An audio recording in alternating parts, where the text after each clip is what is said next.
మసాలా, సొరకాయలో వేసుకునే మసాలా అన్నమాట. ఏం లేదు, పచ్చి కొబ్బరి, లవంగాలు, దాల్చిన చెక్క, ఇంకా ధనియాలు, వెల్లుల్లిపాయ, అల్లము అది వేసుకొని వేయించి మసాలా చేయాల్సిన అవసరం లేదు. మామూలుగానే పచ్చిదే చేసేసాను. వేయించాక మరీ వేయించకూడదు, లైట్గా వేయించాలి. కాబట్టి ఆప్షనల్. నేనైతే ఏం వేయించకుండానే వేసేస్తున్నా, ఎందుకంటే నాకు ఇలాగే నచ్చింది. మరీ ఎక్కువ వేస్తే అదేంటో పచ్చడి వాసనలాగా అనిపిస్తుంది. సో అందుకే నేను వేయించట్లేదు, పచ్చిగానే చేస్తున్నా. సో దీన్ని మనము మన కూరకు తగ్గట్టు వేసుకుందాం. ఒక 2 స్పూన్లు వేస్తే సరిపోతుంది.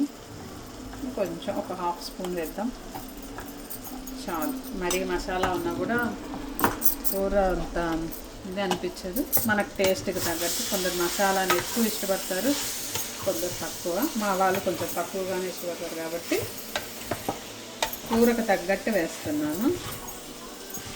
సో ఇది వేసి కొంచెం పచ్చితనం పోయేదాకా మనం ఉంచుకుందాము.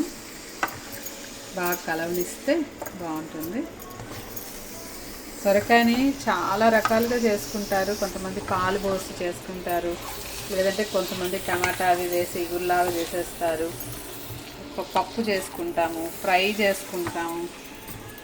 సో అది ఎప్పుడు చేసేది కాబట్టి ఈరోజు మసాలా ఉంది కాబట్టి మనకి అవైలబుల్గా, అందుకని చేసుకున్నాము. సొరకాయకి మంచిగా చపాతీలు, పూరీల్లో కూడా బాగా సెట్ అవుతుంది. సో సమ్మర్లో సొరకాయని మించిన అద్భుతం ఇంకోటి ఉండదు,